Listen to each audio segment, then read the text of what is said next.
Alert meteorologist Jack Van Meter. Here's the current state of our temperatures across all of Michiana tonight. So you can see really we're holding on to a lot of warmth, and actually it's kind of an unusual situation because not a lot of cloud cover is across the region right now. It's actually being caused by a lot of warm winds that are starting to move up from the south, really holding on to, again, a lot of heat going into the overnight hours. Still almost at 60 degrees in South Bend. 55 degrees down in Plymouth, and actually 57 degrees up there by Lake Michigan at St. Joseph. But for tomorrow morning, still going to be holding on to a lot of heat to start off the day. 49 degrees at 7 o'clock in the morning. A couple clouds will be moving back into the forecasted area by noontime, and actually going to be holding on to those clouds to close out the day as we warm up close, but not exactly at that 80-degree mark. Now, the big talker, of course, is going to be severe weather. A large portion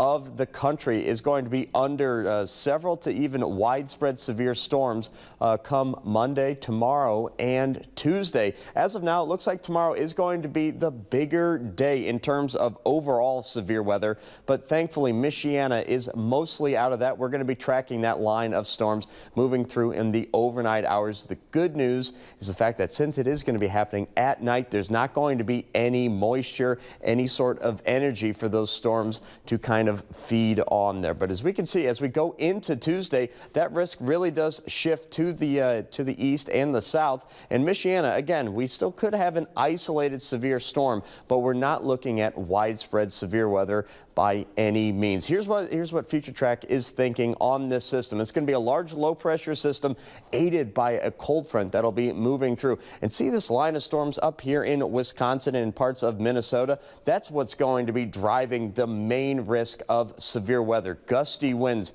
hail, and also some isolated tornadoes, all going to be on the table for our friends up there to the north. That being said, as we start to watch this line move into Michiana, notice how it's started to spread out and also really lose a lot of its really colorful indications there. This means it's going to be dying out as it moves through Michiana Tuesday morning. So going to work on Tuesday, just put a little asterisk on your calendar. Make sure you add just a little bit of time, and we will be drying out going into the noontime hour and then watching for more storms, mainly to our south as it fires across this cold front that'll be moving throughout the region for the second half of the afternoon. Here's a look at that 10-day forecast. 78 degrees once again for the high temperature tomorrow, actually hitting 80 degrees on Tuesday. Just, of course, watching for those thunderstorms and really cooling off for the middle part of the week. 62 degrees on Wednesday.